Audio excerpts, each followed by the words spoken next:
Union budget से। उससे पहले वित्त मंत्रालय ने स्टेट ऑफ इकोनॉमी या कहें आर्थिक समीक्षा रिपोर्ट जारी की है। इस रिपोर्ट में FY25 में रियल जीडीपी ग्रोथ 7% के करीब रहने का अनुमान है। और क्या कहा गया इस रिपोर्ट में, ये बताने के लिए लक्ष्मण जुड़ गए हमारे साथ। लक्ष्मण जी, गुड आफ्टरनून। तो पहले तो ये बताइए, क्या ये जो हम इकोनॉमिक सर्वे हर साल देखते हैं, क्या ये उसी का रीहैश्ड वर्जन है? अब सर्वे नहीं आएगा, यही आएगा, और क्या है इसमें खास? बिल्कुल आपने सही कहा कि इकोनॉमिक सर्वे नहीं आएगा। अंतरिम बजट है, इस वजह से इकोनॉमिक सर्वे नहीं पेश किया जाएगा। जब आम बजट पेश किया जाएगा जुलाई में, तो उससे ठीक एक दिन पहले आर्थिक सर्वे पेश किया जाएगा।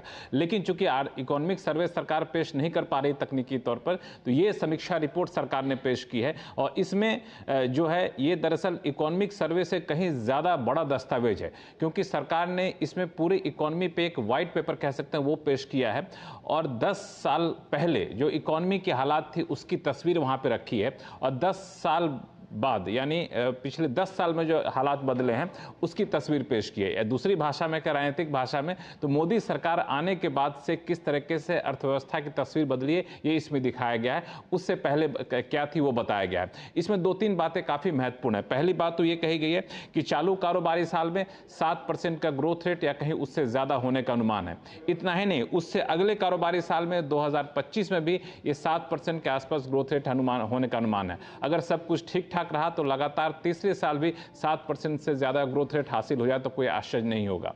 दूसरी जो महत्वपूर्ण बात कही गई वो ये है कि अभी अगले 3 साल में 5 ट्रिलियन इकोनॉमी हम हासिल कर लेंगे, और 2030 तक 7 ट्रिलियन इकोनॉमी का लक्ष्य हम लोग हासिल कर लेंगे, और यहाँ तक भारतीय अर्थव्यवस्था पहुँच जाएगी, यानी पूरी तरह से विकसित हो जाएगी। इसमें 3 बड़े बदलाव हो रहे हैं। पहली बात कि जो अब तक हाइपर ग्लोबलाइजेशन का जमाना था वो अब खत्म हो चुका है, ग्लोबल मैन्युफैक्चरिंग का जमाना खत्म हो चुका है। तो इशारा ये है कि मेक इन इंडिया को बढ़ावा दिया जा रहा है, PLI स्कीम जैसी बातों का जिक्र किया गया है।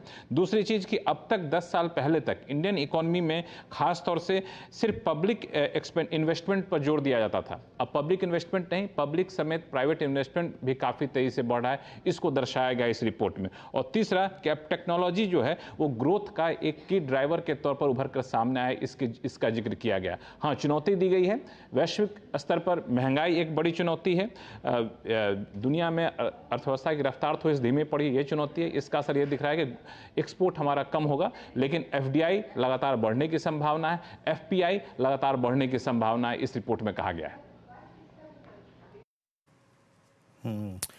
लक्ष्मण जी, बहुत बहुत शुक्रिया इस रिपोर्ट की, आर्थिक समीक्षा रिपोर्ट की तमाम बारीकियां, FPI FDI बढ़ने का, PLI पे काफ़ी जोर, और 7% से ऊपर है GDP ग्रोथ का अनुमान। बहुत बहुत शुक्रिया।